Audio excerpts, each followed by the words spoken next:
Welcome সবাইকে। So আজকে আমি খুবই একটি গুরুত্বপূর্ণ এমএস এক্সেলের ফর্মুলা নিয়ে আপনাদের সামনে চলে আসলাম। সো যেখানে দেখাবো যে কিভাবে আপনি কন্ডিশনাল ফরম্যাটিং ব্যবহার করে আপনি একটি দুর্দান্ত কাজ করতে পারবেন। এবং এটা কিন্তু নর্মাল কোনো কন্ডিশনাল ফরম্যাটিংয়ের ব্যবহার না।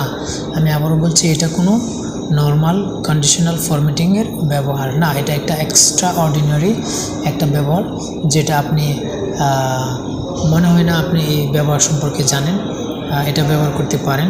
সো এটা একটা খুবই ইউনিক। সো সেজন্যই কিন্তু আজকের এই ভিডিওটি করা, যাতে আপনারা হেল্পফুল হতে পারেন। সো প্রথমে আমার একটা এক্সেল ফাইলকে ওপেন করে নিই। সো এক্সেল ফাইলটা ওপেন করার পর এখান থেকে কিছু ডিজিট আমি এখানে ইনপুট করে নিব। আমি এখানে দেব 9, 4টা ডিজিট এই গড়েও হচ্ছে, আমরা 4টা ডিজিট দিয়ে নিচ্ছি 7, 6, 4।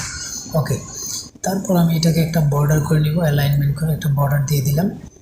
এখন যে জিনিসটা করব সেটা হচ্ছে, আমি চাচ্ছি যে এই কলামের সংখ্যাগুলো যদি বি কলাম থেকে বড় হয়, মানে একটা নির্দিষ্ট পরিমাণ বড় হলে যেন এই কলামের সংখ্যাগুলো হাইলাইট হয়। এখন এখানে একটা কথা আছে যে আমি চাচ্ছি যে এই কলামের সংখ্যাটা হাইলাইট হবে যদি এটা বি কলাম থেকে বড় হয়।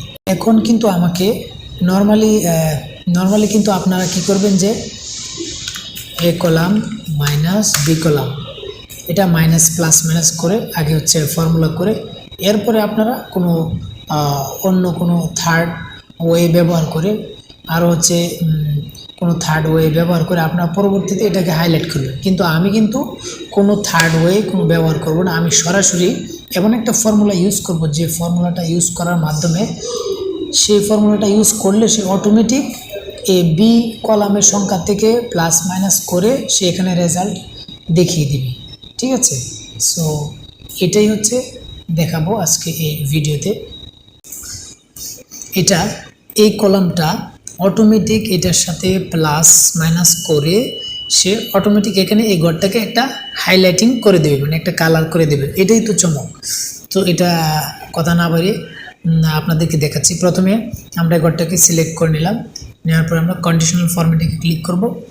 কন্ডিশনাল ফরম্যাটিংয়ে ক্লিক করার পর আমরা এখান থেকে চলে আসব এই যে নিউ রুল নামে একটা অপশন দেখতে পাচ্ছি। এই নিউ রুলে ক্লিক করব। নিউ রুলে ক্লিক করার পর আমরা এখান থেকে একেবারে এই যে নিচে use a formula to determine which cells to format, so এরকম নামে একটা হচ্ছে আপনার লেখা দেখতে পাবেন। সো এটাতে ক্লিক করলে এর নিচে একটা ফর্মুলা রাইট করার জন্য একটা বক্স কিন্তু ওপেন হয়ে যাবে। A1 greater than equal B1। ওকে, আমরা চাচ্ছি যে A1টা যদি B1 এর থেকে বড় হয় অথবা সমান হয়। এখন কত বড় কত সমান এটা আপনারা সিলেক্ট করে নেবেন। আপনি যদি চান যে 5 বড় হোক অথবা 6, 1, 2, 3, আপনার যে কোনো একটা সংখ্যা যদি A1 B1 এর থেকে যে কোনো পরিমাণ সংখ্যা যদি একটা বড় হয়, একও হতে পারে বড়, 2, 3, 4, 5, আপনার যেটা মনে হয় বড় হয়, তাহলেই কিন্তু A1টা হাইলাইট হয়ে যাবে। আমি আজকে দেখাবো যে 1 বড় হলে, মানে 1 যদি বড় হয়, A1 যদি B1 থেকে 1 বড় হয় অথবা 1 এর থেকে বেশি বড় হয়, যেমন 1.5, 1.6, 1.2, 1.3, সো অন, এভাবে যদি একটা সংখ্যা বড় হয় তাহলেই কিন্তু A1 এর সেলগুলো হাইলাইট হয়ে যাবে। সো এটাই দেখায়। তো এখন আমরা কি করতে হবে, এখানে যে মূল জিনিসটা রয়েছে সেটা হচ্ছে আমাদেরকে এখানে A1 greater than equal B1, এখন গ্রেটার দেন ইকুয়াল B1 থেকে কত বড় হলে +1, যদি 1 বড় হয় তখনই এটা হাইলাইট হয়ে যাবে। এই যে দেখতে পাচ্ছেন, ফর্মুলাটা অ্যাপ্লাই করার সাথে সাথে এই A1 এর সেলগুলো এই B1 এর সেলের সাথে ফর্মুলার মাধ্যমে প্লাস মাইনাস করেই কিন্তু অটোমেটিক হাইলাইট করে ফেলেছে। মানে একটা আমার এক্সট্রা এখানে এই ঘরে এসে A1 - B1, এটা দিয়ে এরপরে অন্য কোনো থার্ড ওয়ে অ্যাপ্লাই করে আমাকে হাইলাইট করতে হয়নি। আমি এই ফর্মুলাটা ইউজ করে আমি কিন্তু হাইলাইট করতে পেরেছি। সো ভিউয়ার, এটা খুবই একটা হেল্পফুল ফর্মুলা। সো আমরা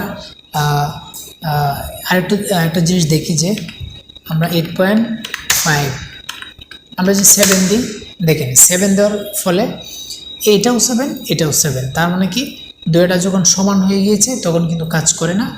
এখানে আপনি যখনই 8 দিবেন তখনই এক বড়, D1 থেকে A1 বড়, সেজন্য এটা হাইলাইট হয়েছে। 8.5 এখানে দেন 7.5, 6.9 বড় হচ্ছে। আপনি 500 দেন সমস্যা নাই, আপনি 1000 দেন সমস্যা নাই। সো